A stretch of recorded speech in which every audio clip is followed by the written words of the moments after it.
नमस्कार। रेडियो रिमझिम से प्रस्तुत है स्थानीय हालचाल। पहले मुख्य हालचाल। पुण्यतिथि पर याद किए गए शहीद आजम भगत सिंह। जिला प्रशासन सहित कई लोगों ने दी श्रद्धांजलि। जिलाधिकारी ने राजस्व कर्मियों को दिया वसूली का लक्ष्य और कृषि मेला की समीक्षा बैठक की।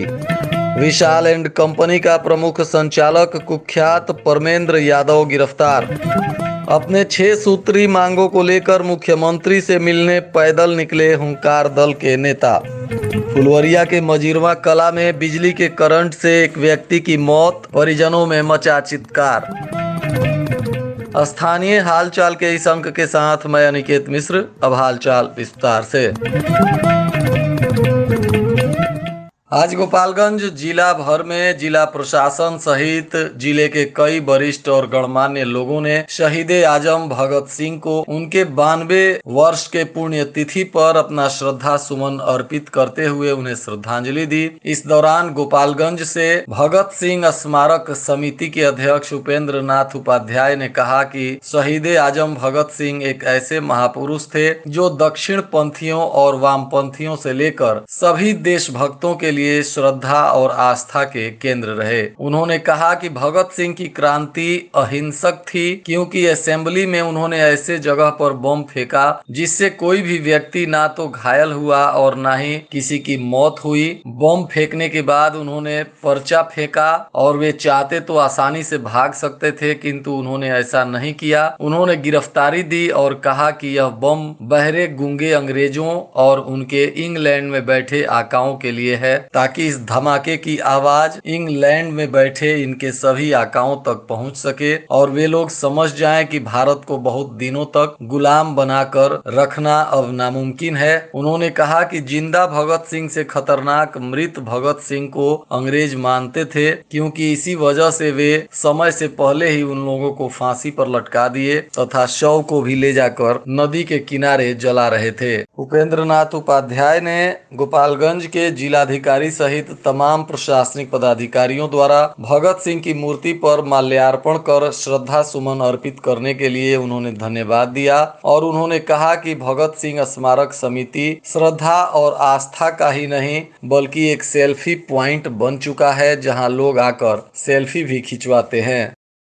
गोपालगंज के जिलाधिकारी डॉक्टर नवल किशोर चौधरी ने आज राजस्व कार्यों एवं योजनाओं से संबंधित भी बैठक की, जिसमें लगान वसूली, लगान अपडेशन, जमाबंदी अपडेशन संबंधित कार्यों की समीक्षा की गई। इस दौरान उन्होंने सभी राजस्व कर्मियों से सख्त लहजे में कहा कि यदि 1 लाख रुपए से कम ऑफलाइन की वसूली रहती है तो ऐसे कर्मियों के 3 वेतन वृद्धि की कटौती की जाएगी। इसके साथ ही विभिन्न कार्यालयों के भवन निर्माण हेतु भूमि हस्तांतरण का भी प्रस्ताव शीघ्र भेजने के लिए उन्होंने निर्देशित किया। जिला पदाधिकारी ने कार्य में लापरवाही एवं अनुशासनहीनता पाए जाने के कारण माझा अंचल के राजस्व कर्मचारी राजेश प्रसाद दीपक को निलंबित भी कर दिया।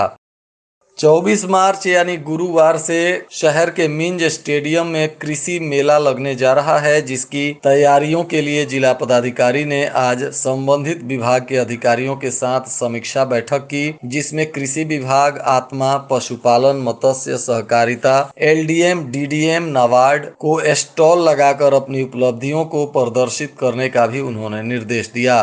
बताते चले कि 24 मार्च से मिंज स्टेडियम में कृषि मेला लगने जा रहा है, जिसमें जिले भर के किसान पहुंचकर यहां कृषि मेला में कृषि से संबंधित जानकारियों को सीख सकेंगे। इसके लिए सभी किसानों को जिला प्रशासन ने आमंत्रित किया है। इस मेला का उद्घाटन गुरुवार को सारण के कमिश्नर श्रीमती पूनम के द्वारा 11 बजे दिन में किया जाएगा।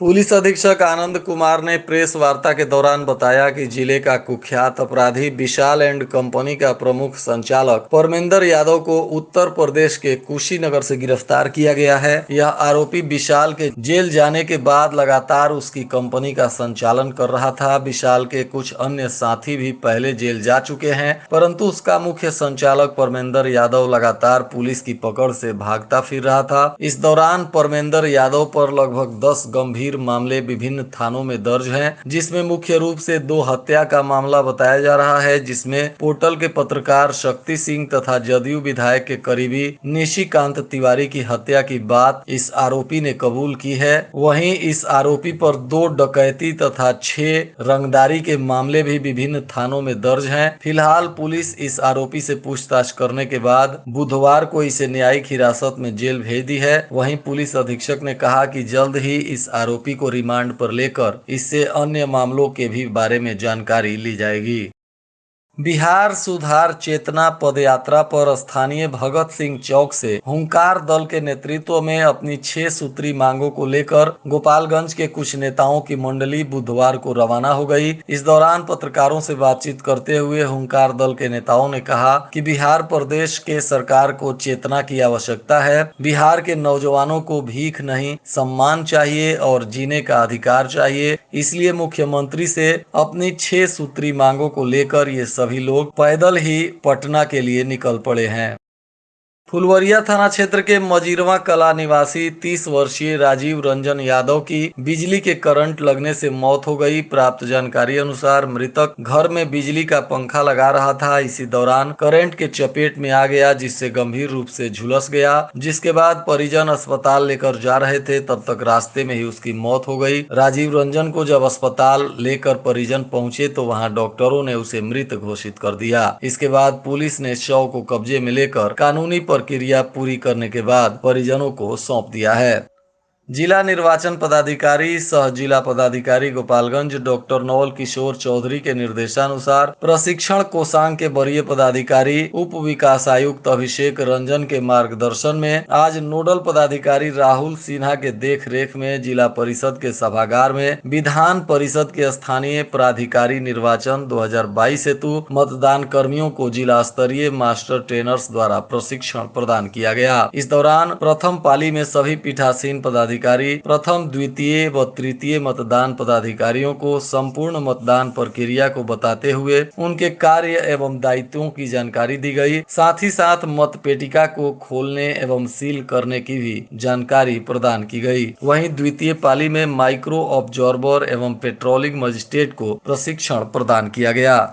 विजयपुर क्षेत्र में सहारा इंडिया से अपना पैसा निकालने के लिए लोग काफी परेशान हैं। विजयपुर की शाखा में तो लोगों को नाम बदल कर उनका पैसा दूसरे प्लान में जमा किया जा रहा है, जिसके वजह से निवेशकों को काफी परेशानी हो रही है और निवेशक रोज कार्यालय का चक्कर लगाते हैं, परंतु शाखा प्रबंधक प्रतिदिन कार्यालय छोड़कर फरार रह रहे हैं, जिसके वजह से उपभोक्ताओं को काफी परेशानी का सामना करना पड़ रहा है। बिहार दिवस के मौके पर हथुआ में युवाओं ने केक काटकर बिहार के ऐतिहासिक गौरव पर चर्चा की। इस मौके पर जन जागरण के संजय स्वदेश ने कहा कि बिहार शिक्षा और क्रांति की भूमि है। हथुआ के हर युवाओं को बिहार के इतिहास से सबक लेकर हथुआ और बिहार के उज्जवल भविष्य में अपनी सहभागिता निभानी चाहिए। आज बिहार के युवा अपनी मेहनत के दम पर देश दुनिया में बिहार का नाम रोशन कर रहे हैं। बिहार दिवस पर हथुआ में यह छोटा आयोजन भविष्य में बड़े स्तर का भी होगा, इसके लिए सभी लोगों ने संकल्प लिया। भोरे थाना क्षेत्र के रघुनाथपुर गांव में आरोपियों ने भूमि विवाद को लेकर रामायण भगत बिगनी देवी और मीरा देवी को मारपीट कर घायल कर दिया, जिसके बाद इन लोगों को स्थानीय अस्पताल में भर्ती कराया गया है, जहां इनका इलाज चल रहा है। वहीं पुलिस इन घायलों का बयान दर्ज करते हुए मामले की तफ्तीश में जुटी हुई है। भोरे थाना क्षेत्र के तिवारी बगहवा गांव में सब्जी का खेत बर्बाद करने से मना करने पर आरोपियों ने चंद्रमणि शुक्ला समेत 3 लोगों को मार पीट कर घायल कर दिया, जिसके बाद इन तीनों को अस्पताल में भर्ती कराया गया है और इनके बयान पर पुलिस मामले की तफ्तीश में जुटी है। भोरे के सिसई पंचायत भवन पर भी शहीद दिवस के मौके पर एक कार्यक्रम आयोजित कर शहीद भगत सिंह को याद किया गया। इस दौरान मुखिया प्रतिनिधि जितेंद्र कुमार उर्फ डब्लू मिश्रा के नेतृत्व में कई समाज सेवियों और जनप्रतिनिधियों ने भगत सिंह के चित्र पर माल्यार्पण कर उन्हें नमन किया। और आज के मौसम का तापमान गोपालगंज में न्यूनतम 21 डिग्री सेल्सियस और अधिकतम 34 डिग्री सेल्सियस रहने की संभावना है। अंत में मुख्य हालचाल एक बार फिर। पुण्यतिथि पर याद किए गए शहीद आजम भगत सिंह, जिला प्रशासन सहित कई लोगों ने दी श्रद्धांजलि। जिलाधिकारी ने राजस्व कर्मियों को दिया वसूली का लक्ष्य और कृषि मेला की समीक्षा बैठक की। विशाल एंड कंपनी का प्रमुख संचालक कुख्यात परमेंद्र यादव गिरफ्तार। अपने 6 सूत्री मांगों को लेकर मुख्यमंत्री से मिलने पैदल निकले हुंकार दल के नेता। फुलवरिया के मजीरवा कला में बिजली के करंट से एक व्यक्ति की मौत, परिजनों में मचा चित्कार। इसके साथ ही रेडियो रिमझिम से प्रसारित स्थानीय हालचाल का यह अंक समाप्त हुआ। नमस्कार।